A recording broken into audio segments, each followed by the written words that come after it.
அட என்ன தம்மா பாத்து இப்படி பயப்படுறீங்க? ஐயோ டிவில பயங்கரமா ஒரு பேய் படம் ஓடிட்டு இருக்கீங்க, பார்த்தாலே பயமா இருக்குங்க. பேய் படத்தை பார்த்தா பயப்படுற? ஏங்க? இல்ல உலகத்திலே பேய பார்த்து இன்னொரு பேய் பயப்படுறதை இப்பதான் பாக்குறேன். என்னது இது? நான் பார்க்காத பேயா? நீங்க பேய பாத்துருக்கீங்களா? பேயா பாத்துருக்கேனா? பேய் கூட குடும்பமே நடத்துறானே. என்னது? இது எனக்கு கண்டாலே பேயெல்லாம் அலற அடிச்சிட்டு ஓடும். அவளைய சில நேரத்துல இந்த குட்டி சாத்தான் ஜின்னெல்லாம் என்ன பார்த்து பேண்ட்லயே சுத்தா போயிருக்கு. என்ன சொன்னீங்க? குட்டி சாத்தான் ஜின்னு. உங்க பின்னாடி யாரோ நிக்கிறாங்க. எனக்கு பின்னாடியா? இந்த அக்கல்ல பவுடர் அடிக்கிற வேலையெல்லாம் வேணாம். யாருது? நாங்க சும்மா இருந்தாலும் நீங்க சும்மா இருக்க மாட்டேங்கிறீங்க. செவனேன்னு வெளியே பறந்து போனவன உள்ள குப்பி கதைகளை அழுகிட்டு இருக்கீங்க. எப்பெல்லாம் எங்களை பார்த்து நீங்க பயப்பட தேவையில்ல. மனசனை பார்த்து தான் நாங்க பயப்படுறோம். அதிக பயம் உள்ளவங்க தான் அதிகமா எங்களை பத்தி பேசுவாங்க. சரி வந்துட்டாயா?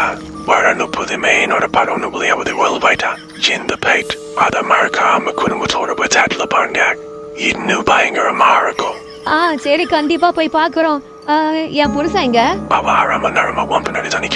யோ இங்க என்ன பண்ணிட்டு இருக்க? நீங்க பயந்துருவீங்களா? அதனால தான் உங்களை பிடிச்சிட்டு இருக்கேன். அதுக்கே டாடா லோரி டிரைவர் மாதிரி இந்த குழுக்கு குழுங்கிட்டு இருக்க. கொஞ்சம் தள்ளி நில்லையா? உன் வேர்வையால என் சட்டையெல்லாம் நனைஞ்சிருச்சு. அது வேர்வையில்ல, அண்டர் கிரவுண்ட் வாட்டர். அட மோப்பு கட்ட பிசாசு ஒன்னா. ஜீன் த பேட்